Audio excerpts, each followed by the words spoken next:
So fair dinkum, it is blowing about 35 knot nor'easter here today. It's a pig of a wind and it's driving me bats inside this tent. G'day guys, Ross back here, and as you can see I can't leave this bugger alone. This trailer sailor has got to get some work done on it this week, and I'm going to head back and finish the foam core on the rear part of the bridge deck and get that all laminated down. So there's plenty to come in this episode, and I hope you enjoy it, and let's get into it, eh?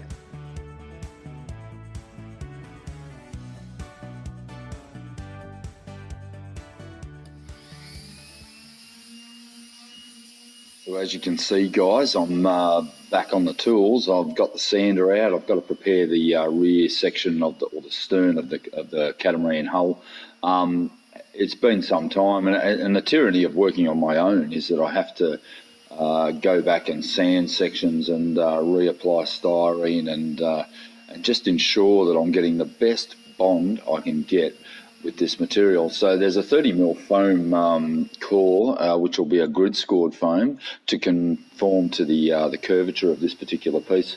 And I think it's important to reiterate that activation or that rubbing down with the styrene is so vital to at least clean the dust and any sort of oil or anything that may have been introduced onto that surface over the time that it hasn't been laminated on. So currently I'm sort of putting on the bedding foam here and adhering this foam core to this surface, and then applying my roller to make sure I'm getting really good penetration up into those grid scores. Now the edges of this particular piece of foam need to be beveled at around about a 2-to-1 ratio, around about 30 to 45 degrees. And you can see here I've completed that, and there's a small section down below here that needed a little bit of extra attention as I broke off a couple of chunks of the foam as I was applying it. So having that all ground back down, and once that was done, it was time to get laminating. The laminating process required a layer of 300 CSM. I'm still working here with vinyl ester because I've pretty much decided to use vinyl ester on the entire surface of the hull.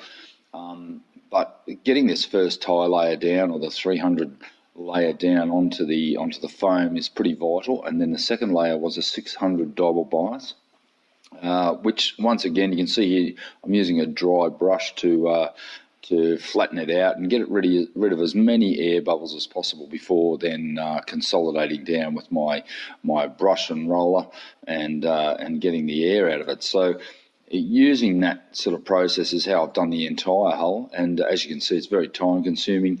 A lot of time spent laying on my side, laying on my knees and pretty much that's just the story of my life lately. But ultimately getting this particular 600 double bias down requires a little bit of work because it only has two 45-degree cloths going in each direction. It does and will conform well to shape, but you do need to get it in place. And you can see along this edge here that I've got to really make sure that I stipple a brush in to get rid of any extra air bubbles, and just to make sure that I'm getting good penetration on my resin into those slots as well. So it takes a little bit of work, and well worth the extra effort to take your time. And you've got a good gel time. I've got around a 22-minute gel time with this particular resin before I get any sort of issues with activation, or gelling. So working it slowly, and then ultimately bringing in the consolidating roller once you've got a good layer of resin on it. I tried in this particular case, it was probably a touch too much resin. I really did try to remove a lot of that extra resin there. I don't like resin heavy product, but in this case, for some reason I just put a little bit too much down. I was able to then remove that with a squeegee using a brush to get it all just consolidated down prior to the consolidating roller. If I roll down, you'll notice there's a gap here in the middle because it's actually contoured this way rather than that way. So if you think about the way you roll, you should always start at the middle and work the air out. And only slowly, you'll see, the faster you roll, the more chance you've got of getting air bubbles. So nice and slow and very deliberate. I'll just zoom back here. Very deliberate placement of a roller will eliminate most of your bubbles. And up over the top, and we're pushing away, up and away, up and away, up and away, and then we come back down and stretching that fabric over that radius there. Same deal here, bring it in first to make sure that it's conforming, and then we're going to go away. And you know, and that's a biaxial, that's not an easy cloth to lay. You need to really work it in and make sure that you consolidate. So fair dinkum, it is blowing about 35 knot nor'easter here today. It's a pig of a wind and it's driving me bats inside this tent. Just here where the bridge deck chamfer panel and the hull foam join, we have to join these in a typical hull profile so that this joins with this. Now this is 30mm down here and this is 20mm up here. Sorry, I'm doing it all in selfie mode. So I've got to make an arc and a join, and that's what I'm about to do now, is join those two panels, grind away the chamfer panel foam a little bit down on the edge here, and adhere some more foam in here so that this section down here is filled, and then cut back. So it's a little bit of a fiddle, but it's got to be done to match the engineer's profile. I had to actually find the end of the chine, which is right here, and then make it about 6 or 8 inches further forward of that. So sort of perfect positioning, but has to be done now. So I've marked my spot right here. This is actually the section where the foam profile needs to join. So what that means is that this has to have a piece of foam sort of coming around in this section here. It's right where this join is here with this last panel of foam. So this join at 20mm, this is 20mm, and then we've got 30 down here. So we have to blend these in to make sure that I get the right angle here, to make sure that this piece actually fits in right up to the end there. So I've now got to chop out this part of this foam, so you can see here, so if it's a bit jittery, so I'll be cutting out all this with an oscillating tool, and then I'll be butt joining a piece into here to make sure that we get the resin down into the foam here, to make sure that I don't end up in the air, boys. But yeah, it'll sort of bring the whole foam profile, tie that back in here, and that way I've joined the hull on the deck all the way to the bow and right up to here. So that's sort of basically what I'm trying to achieve is that piece there. So pretty simple stuff, but got to be done.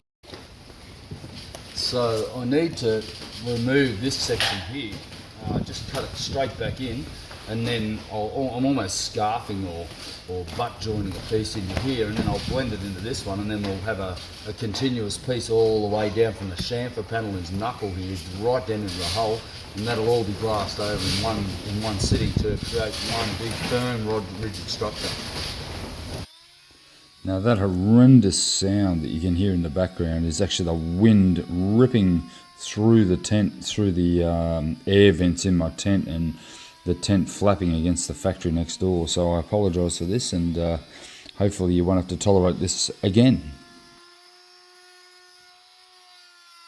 Now the oscillating tool definitely gives you the best and most accurate cutting device for this particular job. The only thing I'd say is the attachments tend to wear blunt pretty quickly because of the viciousness of the glass. So you're forever sharpening those oscillating tools. But it does actually allow you to really get in almost in a chisel-like fashion without damaging the underlying substrate. I've mentioned this before, and I've used this particular tool quite a lot when angling the foam and doing a lot of this particular work, and it's just been indispensable, these particular things. Very accurate and able to just sort of chip away at it, and although slow, is definitely the best tool that I've found for this particular job.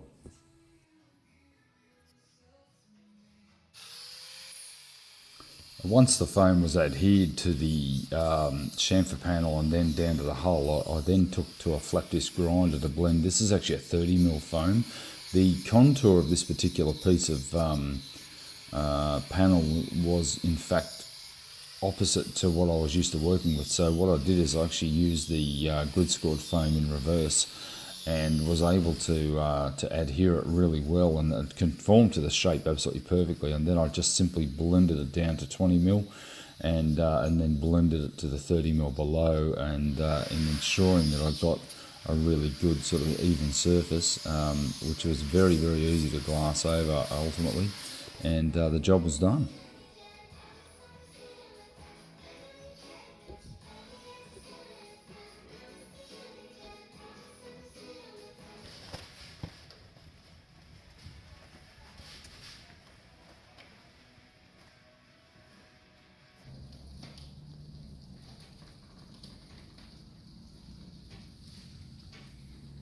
So I'm going to just take you back to, I think it was episode 24, where I started the restoration of our trailer sailor for our mooring minder. The rub rail on this this boat was just eating me up, so it had to be done properly. It was leaking water, and this is the process I went through to get it done. All right, so I've repositioned this gunwale rail, and one thing I'm going to do this time is I'm going to make sure that these holes go through the join rather than through the side of the hull of the boat, because it just wasn't good enough. Putting this on my own was a bit of a challenge because it's pretty highly sprung, but I've held it on with a couple of tie downs, and that'll give me the chance to sort of make sure it's tight as I go through. And then I'm going to have to get Janet to get inside and do up the nuts on these bolts. So I'll probably take this boat home now that I've done all the work I can do here, take him home, put him in my garage, and we'll get onto that tonight and get it all sealed up, and that'll be the last job before she hits the water, I think. Drilled it exactly through that join there. That's the strongest part of the boat, and it's also well sealed, so I can then fill it with Sikaflex as I drive these home, and ultimately they'll be nice and solid.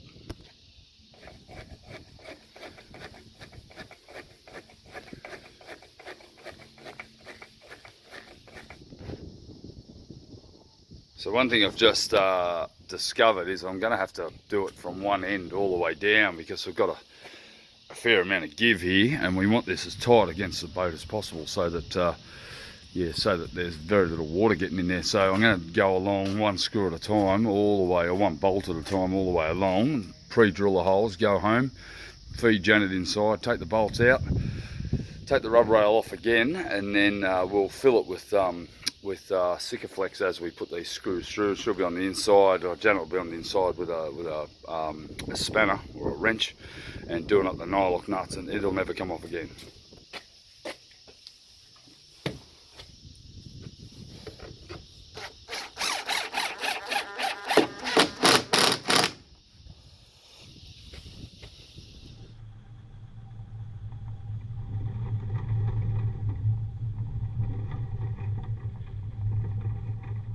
That's it, it's done.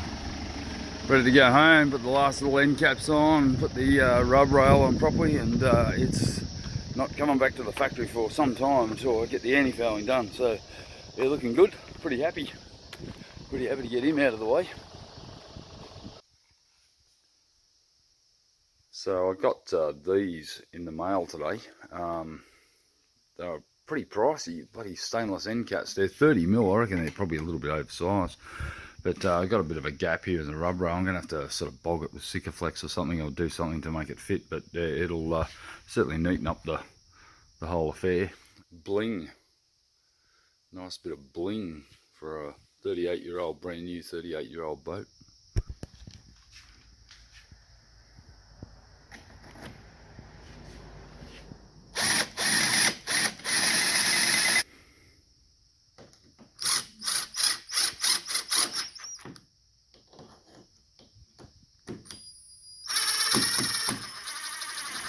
Okay, so I've pre-drilled all these, put it all in. Now it's time to remove it all, and I have to do the other side as well. So I'm going to remove this side, this gunwale rail, take it off, fill all the holes with my Sikaflex, and then put it back on again. She's looking like she's got two big horns on the front, but you know, they look, at least it's finished it and it looks a bit neater. Looks a little bit more blinged up now. They look like two giant horns on the front. Yeah, oh, that's the way it's going to be. So I've filled these little holes with white Sikaflex, and now we're just got Janet inside with the wrench and spanner, and she's going to be tightening them up. How you going in there?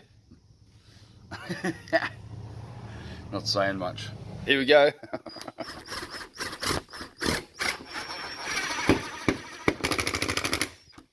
Beautiful. We fill these holes.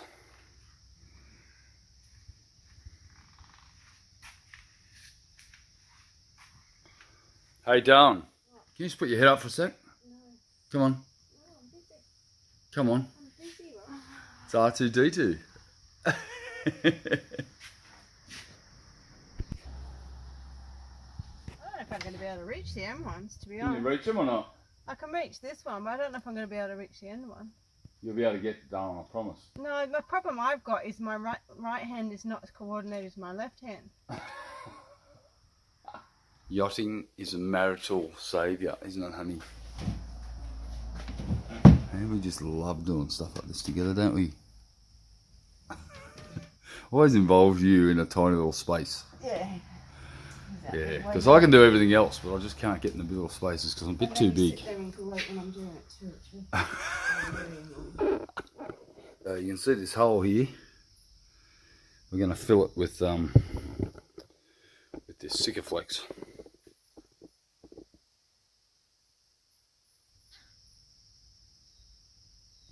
And the bolt will form a seal. Same deal with this one.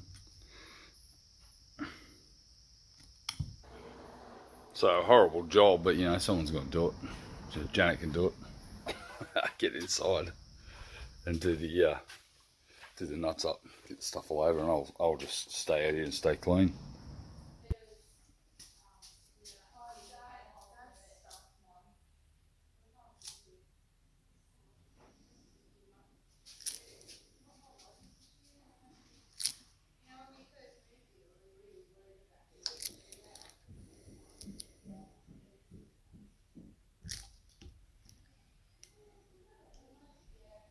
You know, you get that perfect shape. Doesn't matter how much you've got, because you're going to pull off the excess. You do use this for bathrooms, anything, you know, ceiling. But the idea is to get the tape right. If you buy good tape, so it tears away in one piece.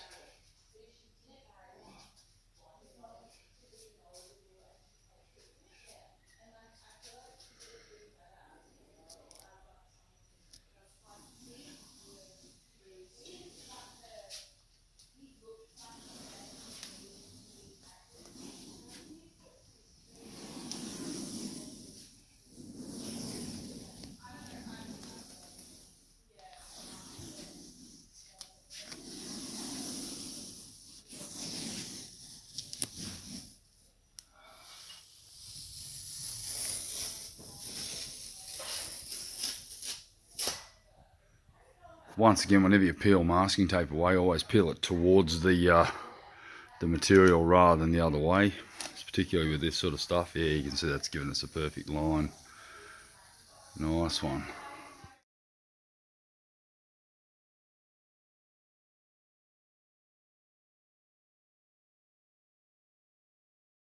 Now, over the last few months, we've had a number of queries about what we were going to call this little trailer sailor, and Tracy, our head instructor, came up with the idea of interim, and I think it's a really appropriate name. We'll be spending some time in the interim sailing this trailer sailor while I get the catamaran built. So if you'd like this episode, please give me a like. And if you want to make a comment, please do. I'll try to answer your comments, and feel free to subscribe if you haven't already subscribed. That way you'll get the notification as soon as we put up a new video. So I'd like to thank you for joining me again, and I'll catch you next time on Life on the Mould. See you later, guys. Bye.